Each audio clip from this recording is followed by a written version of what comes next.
تو ابھی اس کا گرانٹ جو ہے وہ بھی بڑھا دیا گیا ہے, اس کی جو ایلوکیشن تھی وہ بھی بڑھا دی گئی ہے. یہ تمام تر ایشو ود دا ٹائم سارے سالو ہو جائیں گے. اچھا, آپ یہ کہہ رہے ہیں پشاور یونیورسٹی کے جو لوگ اس وقت مختلف آپ کو سن رہے ہیں, تنخواہیں بھی اب جو ہے وہ ٹائم پر آنا شروع ہو جائیں گی, پینشنز بھی, تنخواہیں بھی. دیکھیں بات یہ ہے کہ ہمیں بھی تو این ایف سی کا شیئر ہمیں نہیں مل رہا, جو پیسے فیڈرل حکومت نے ہمیں دینے ہیں وہ ہمیں نہیں مل رہا, جو فاٹا کے پیسے ہیں جو پھر ہم سیٹل کے پیسے فاٹا پہ لگاتے ہیں, اس لیے تو ڈیفیسٹ کا بجٹ ہم نے پیش کیا. تو یہ تمام تر ایشو ہمارے ساتھ بھی ہے, لیکن تمام تر ایشوز کو سالو کرنے کے لیے اس بار کا جو بجٹ ہے جو بڑا کمپوزڈ ہے, اس میں تمام تر چیزیں ایڈریس ہو جائیں. اچھا, اس میں کتنی صداقت ہے کہ پی اسمبلی کے 10 اراکین جو ہیں جن کو چنا گیا یا یوں کہہ لیں ان کو ٹارگٹ کیا گیا کہ ان کے حلقوں کے جو ترقیاتی کام ہیں ان پر کٹ لگایا جائے گا؟ کوئی کٹ نہیں لگا.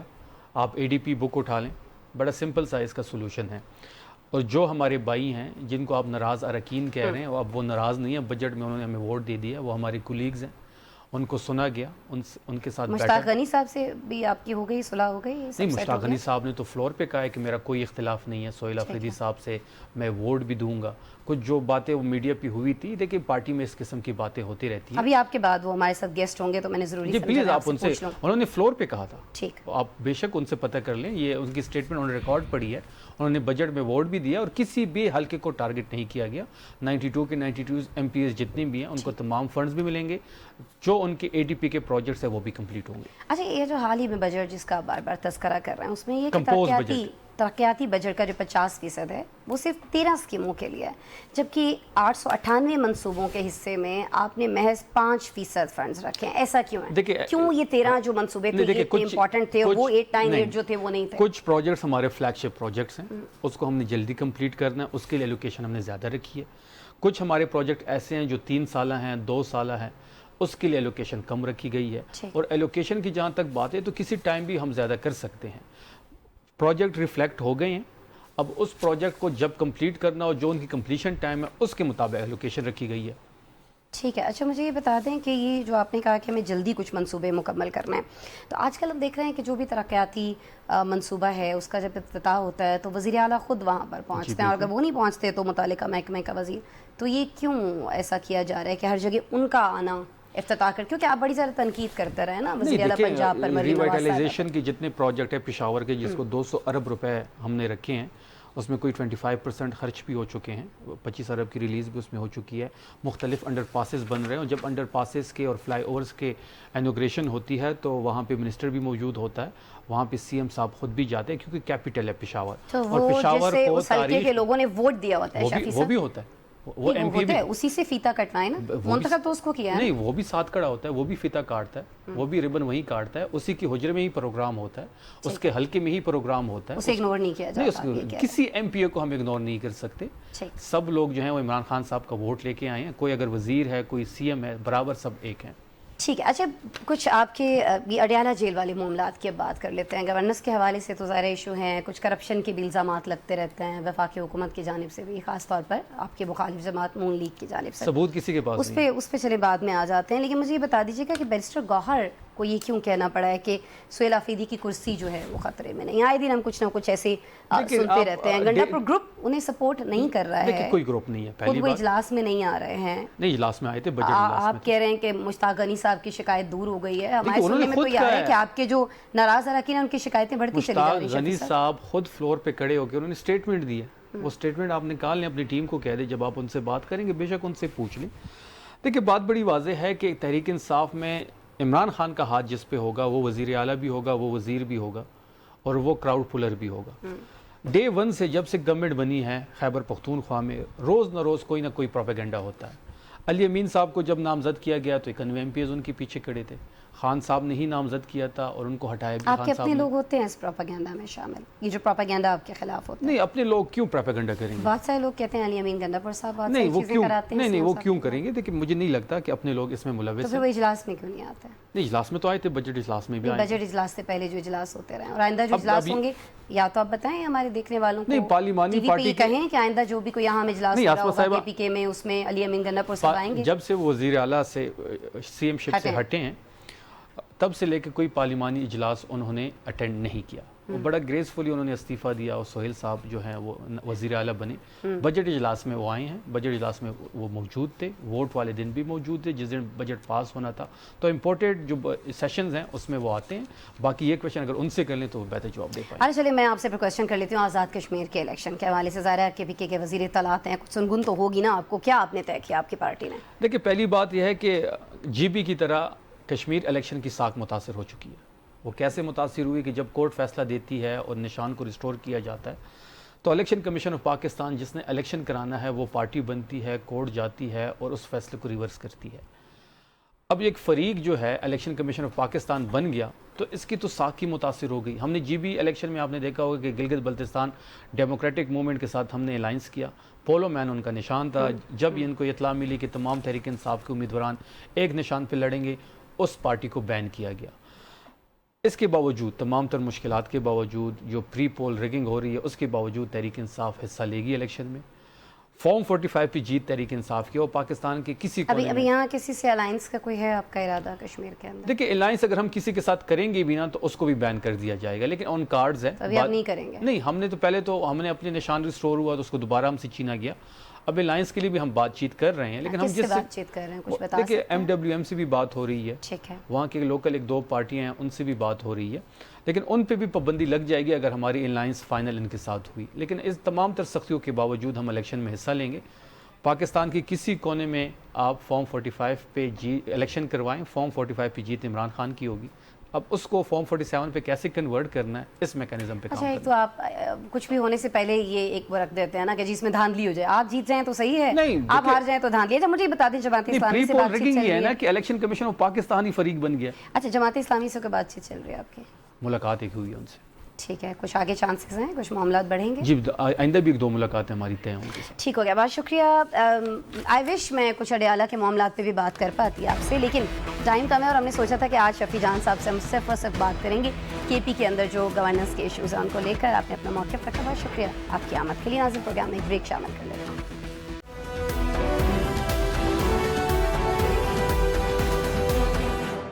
Welcome back. ناظرین اب بات کریں گے کراچی میں سانحہ گل پلازہ کی جوڈیشل رپورٹ پبلک کرنے کے مطالبے اور MQM کی جانب سے سندھ حکومت کے خلاف فائنل تحریک کے اعلان کی. ناظرین آج ایک نیوز کانفرنس ہوئی اور اس نیوز کانفرنس میں ڈاکٹر فاروق ستار کی جانب سے یہ مطالبہ کیا گیا کہ سانحہ گل پلازہ پر انکوائری کی جوڈیشل رپورٹ پبلک کی جائے. کہنا ان کا یہ بھی تھا کہ رپورٹ میں کئی پردہ نشینوں کے نام آتے ہیں اور ان میں ایسا کیا ہے جس کا تعلق سندھ حکومت کے 18 سالہ بدترین حکمرانی سے ہے, کیوں یہ رپورٹ چھپائی جا رہی ہے. لیکن کراچی میں میڈیا سے بات میں انہوں نے کہا کہ کئی ماہ ہو چکے ہیں, جوڈیشل رپورٹ پبلک نہیں کی گئی, سندھ حکومت نے اسے پراسرار طریقے سے چھپا دیا ہے. فاروق ستار نے یہ بھی کہا اس موقع پر بات کرتے ہوئے کہ ہم نے اس رپورٹ کے لیے تھرو پراپر چینل کوششیں کی, لیکن وزارت داخلہ سندھ حکومت نے ہماری درخواست وصول کرنے سے صاف انکار کر دیا. ناظرین آج ہی MQM کے سینئر رہنما انیس قائم خانی نے اعلان کیا ہے کہ سندھ حکومت کے خلاف ایک بڑی فیصلہ کن تحریک چلائی جائے گی جس میں 18 برس کی کرپشن کا حساب لیا جائے گا. اب یہ حساب کیسے لیا جائے گا, احتجاجی تحریک کا اس وقت فیصلہ کیوں کیا گیا ہے اور سانحہ گل پلازہ کی جوڈیشل رپورٹ کے لیے MQM عملی طور پر کیا کرنے جا رہی ہے, ان سوالوں کے ساتھ ہم اپنے پروگرام میں ویلکم کرتے ہیں MQM کے رکن قومی حسان صابر صاحب کو. حسان صاحب بہت شکریہ پہلے تو مجھے جوائن کرنے کے لیے. حسان صاحب آپ 18 برس کا حساب مانگ رہے ہیں تو کیا ایکسپیکٹ کریں ہم, یہ جو احتجاجی تحریک جس کا میں نے اپنی ابتدائی میں بھی ذکر کیا جو آپ کی طرف سے MQM کی جانب سے کہا جا رہا ہے شروع ہونے جا رہی ہے, کب شروع ہوگی سر یہ؟ بسم اللہ الرحمن الرحیم. جی آپ کا بہت بہت شکریہ سر. دیکھیے یہ 18 سال کا حساب پیپلز پارٹی کو دینا پڑے گا اور اس شہر نہیں اس پورے صوبے کا دینا پڑے گا. میگا کرپشن کیسز اس 18 سالوں کے جو اس وقت رپورٹ ہوئے ہیں, آپ یہ دیکھیے کہ گزشتہ سالوں میں دیکھیں کہ ان کے کتنے آفیسرز ہیں جو سرکاری ملازم سندھ گورنمنٹ کے ہیں وہ میگا کرپشن کیسز میں انوالو ہوتے ہیں اور ان کو گرفتار کیا جاتا ہے لوکل جو سندھ کی اینٹی کرپشن ڈپارٹمنٹ ہے اس کے ذریعے, اور پھر ان کی کرپشن کے کیسز کو وائٹ واش کر دیا جاتا ہے. ابھی بھی ریسنٹلی دیکھیں کہ یہ جو BRT کے اندر کیس کے اندر پکڑے گئے صاحب جو سرکاری ملازم ہے اور بہت عرصے سے نور نظر بھی ہیں سندھ حکومت کے, لیکن ان کا کیس جو اینٹی کرپشن جو کہ نیب میں جانا چاہیے تھا اس کو صوبائی اینٹی کرپشن نے اوپن کیا, اور صوبائی اینٹی کرپشن کا کام کیا جو وزیر اعلیٰ کے انڈر میں کام کرتی ہے, جو سندھ حکومت میں پورا بورڈ جو چلاتی ہے, وہ اس کو ختم کر دے گی. تو یہ 18 سال سے میں تو کہتا ہوں اس سے بھی پیچھے میں بات کروں گا اپنی قیادت سے کہ اس سے بھی پیچھے سے شروع کیا جائے. چلے میں اس سے پیچھے نہیں جاتی، میں اس سے پیچھے نہیں جاتی حسان صاحب. مجھے بس 18 برسوں میں یہ بتا دیجئے گا کہ 18 برس جن کا آپ ذکر کر رہے ہیں حسان صاحب، ان میں جب ایم کیو ایم پیپلز پارٹی کے ساتھ شریک اقتدار تھی وہ 18 سال بھی آپ کاؤنٹ کر رہے ہیں، شامل کر رہے ہیں سر؟ دیکھیے ان 18 سالوں میں اگر ایم کیو ایم بھی ملوث رہی ہے نا تو ایم کیو ایم بھی اپنے ان لوگوں کا احتساب کرے گی جو اس کرپشن کے اندر ملوث ہے. لیکن دیکھیے اختیار اور اقتدار، پاور شیئرنگ ضرور کہہ سکتے ہیں. آج آپ اس کو یہ کہہ سکتے ہیں کہ ایم کیو ایم کے پاس کتنے اختیارات تھے، کتنی کرپشن میں انوالو ہوا. ایم کیو ایم وہ جماعت ہے جس کے اوپر کرپشن کے چارجز نہیں لگے. دوسرے تمام چارجز ضرور لگائے گئے لیکن ان میں بھی کوئی ثبوت نہیں تھا، کسی طور پر بھی کوئی ثبوت حاصل نہیں کر سکے، کوئی شواہد نہیں تھے، جھوٹے الزامات لگائے گئے. لیکن کرپشن کے تو جوائنٹ کیسز ہیں نا پیپلز پارٹی کے اوپر، اس صوبائی حکومت پر ہیں. جب ان کی فیڈرل گورنمنٹ تھی اس کے اوپر بھی تھے، جو صوبائی حکومت تھی اس کے اوپر بھی تھے. حسان صاحب آپ کے پاس ثبوت ہیں؟ آپ کے پاس ثبوت ہیں؟ ہم نے وہ ثبوت بھی انشاءاللہ تعالی عدالت میں پیش کرنے ہیں. وہ تمام چیزیں عوام تک بھی لے کے جانی ہیں. تو کس چیز کا ویٹ کر رہے ہیں آپ؟ یہ ثبوت آپ کے پاس ابھی کل تو نہیں آئے ہوں گے نا حسان صاحب؟ عرض سنیے نا، ثبوت آپ کہہ رہے ہیں کہ ہمارے پاس موجود ہیں اور اب آپ ان کو کورٹس میں لے کر جائیں گے. مجھے یہ بتا دیں یہ ثبوت آپ کے پاس کوئی کل رات تو نہیں آئے نا کہ آج دوپہر میں آپ لوگوں نے پریس کانفرنس کر لی؟ یہ تو بہت پہلے سے آپ کے پاس موجود ہوں گے. تو ابھی اسی وقت کا تعین کیوں کیا ہے آپ نے کہ اب آپ یہ جو ثبوت ہیں آپ کے پاس یہ کورٹس میں لے کر جائیں گے؟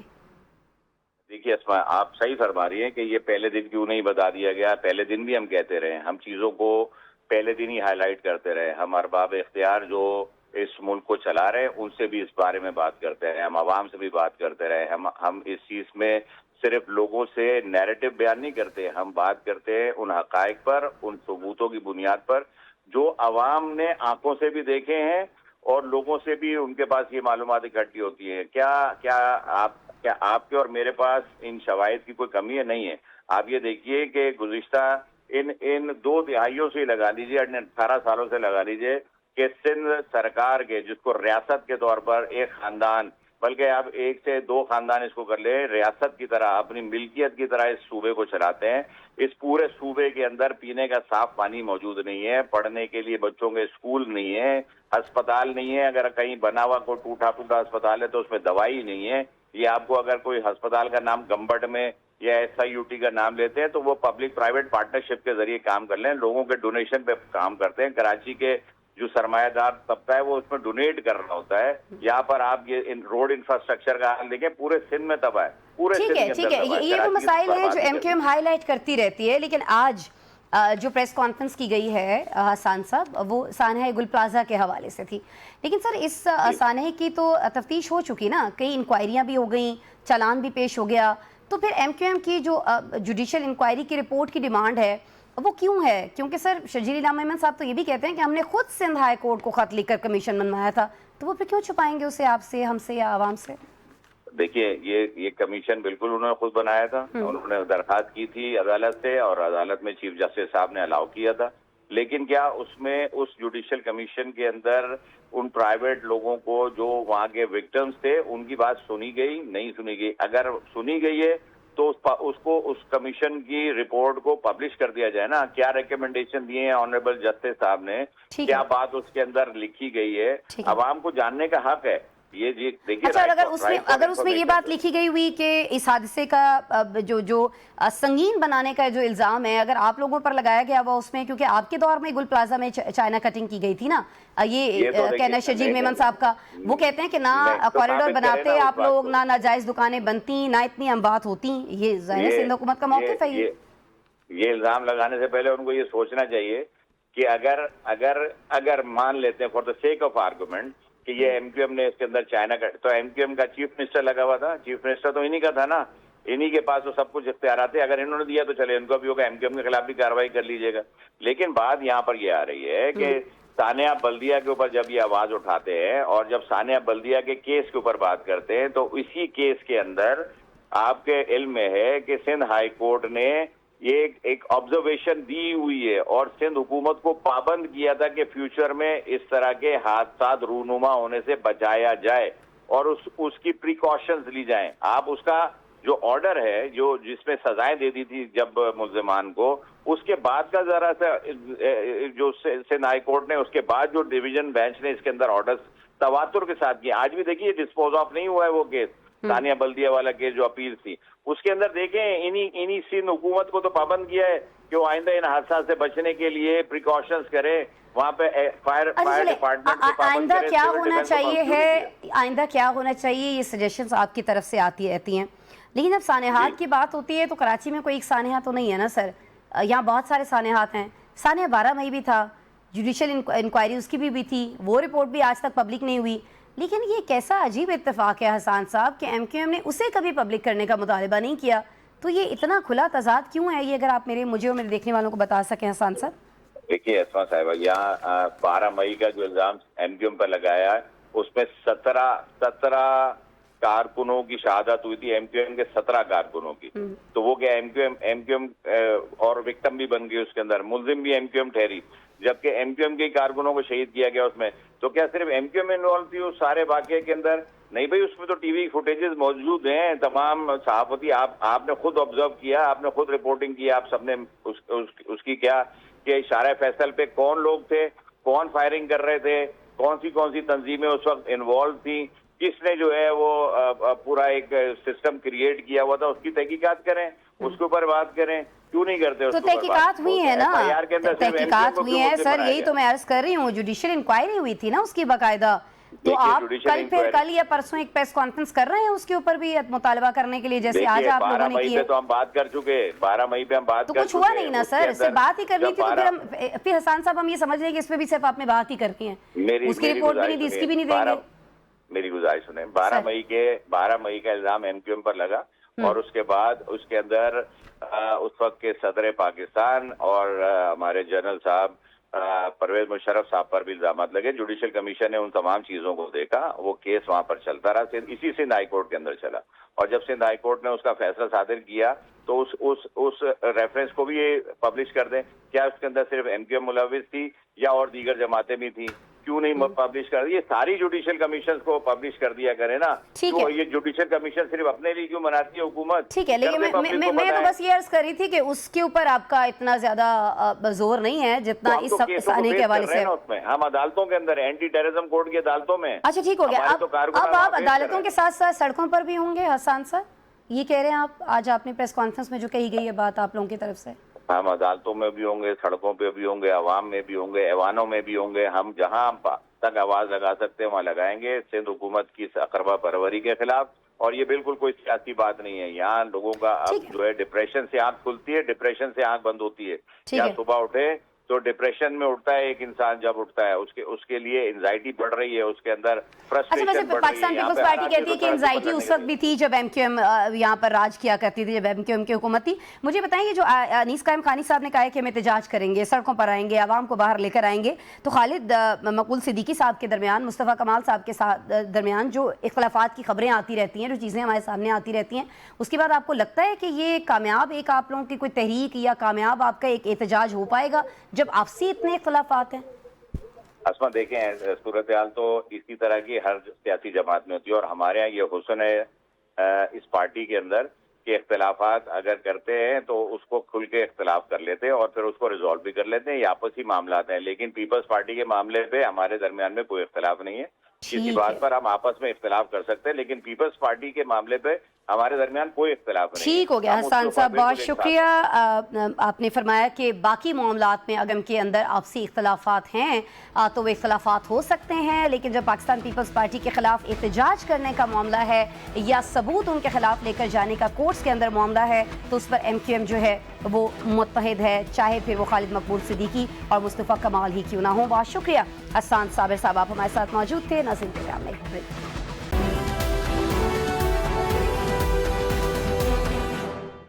بیک. ناظرین اب ذکر کریں گے اقوام متحدہ کے ادارے یونائٹڈ نیشن اسسٹنس مشن ان افغانستان کا. ناظرین آپ کو بتائیں کہ اس کا اپنے مینڈیٹ سے انحراف جو ہے وہ سامنے آ رہا ہے.